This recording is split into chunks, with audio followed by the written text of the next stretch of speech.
भारत माता के महान सपूत, महान शिक्षाविद, प्रखर राष्ट्रवादी राजनेता, स्वतंत्रता संग्राम सेनानी, भारतीय जनसंघ के संस्थापक अध्यक्ष डॉक्टर श्यामा प्रसाद मुखर्जी जी की आज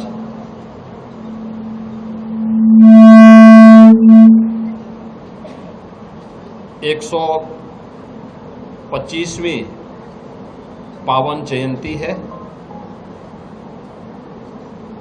इस अवसर पर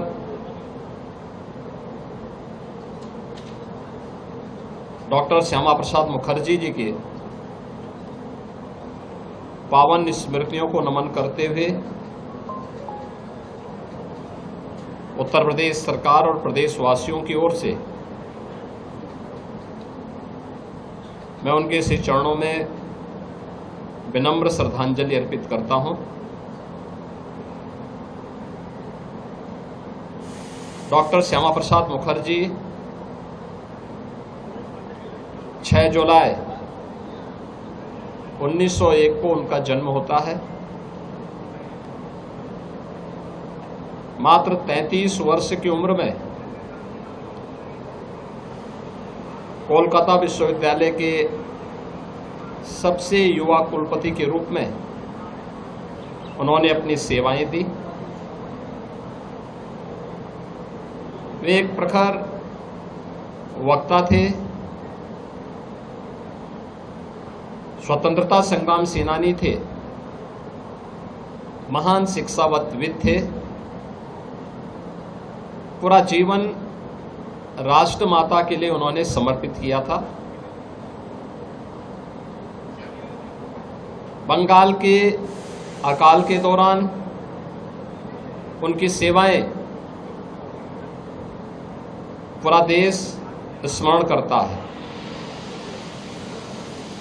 उनका जीवन भारत की एकता और अखंडता के लिए समर्पित रहा।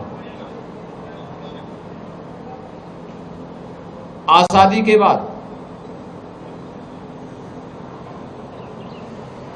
पंडित नेहरू के नेतृत्व में बनी पहली सरकार में भारत के खाद्य और उद्योग मंत्री के रूप में उन्होंने भारत के अंदर खाद्य की आत्मनिर्भरता और देश के औद्योगिकीकरण की जो नींव रखी थी, वह नए भारत में भी स्पष्ट देखने को मिलती है। नेहरू सरकार के तुष्टीकरण की नीति के विरोध में उन्होंने मंत्रिमंडल से इस्तीफा दिया। भारतीय जनसंघ का गठन करने और उसके पहले अध्यक्ष होने के साथ ही जब भारत के संविधान में नेहरू सरकार ने कश्मीर को 370 धारा के माध्यम से अलग स्टेटस देने का प्रयास किया और परमिट सिस्टम जम्मू कश्मीर के लिए लागू किया, उसके खिलाफ सबसे पहले कोई आवाज उठी थी तो आवाज थी डॉक्टर श्यामा प्रसाद मुखर्जी जी की। उन्होंने उस समय एक नारा दिया था, एक देश में 2 प्रधान, 2 विधान और 2 निशान नहीं चलेंगे। डॉक्टर श्यामा प्रसाद मुखर्जी जी के इन सपनों को साकार किया है देश के यशस्वी प्रधानमंत्री श्री नरेंद्र मोदी जी ने, जब कश्मीर में धारा 370 को समाप्त करके कश्मीर को भारत के संविधान के अनुरूप शेष भारत के साथ जोड़ते हुए एक विधान एक प्रधान और एक निशान के साथ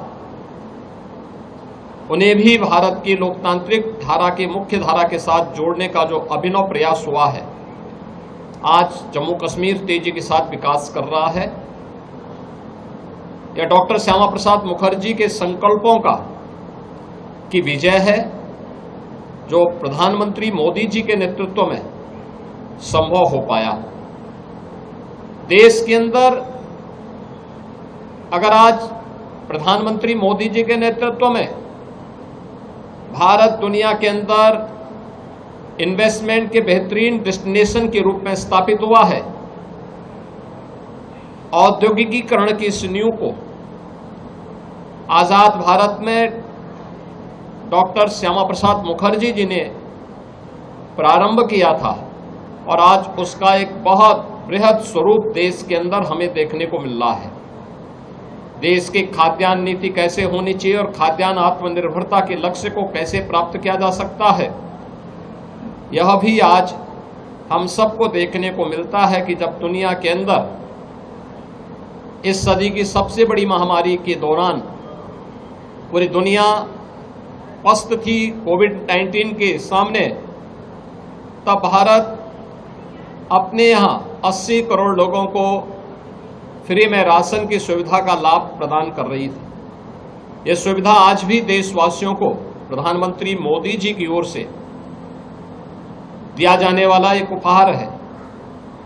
ये जब जितने भी संकल्प पूरे होते दिखाई दे रहे हैं, ये सभी संकल्प डॉक्टर श्यामा प्रसाद मुखर्जी के सपनों को साकार होने जैसा है।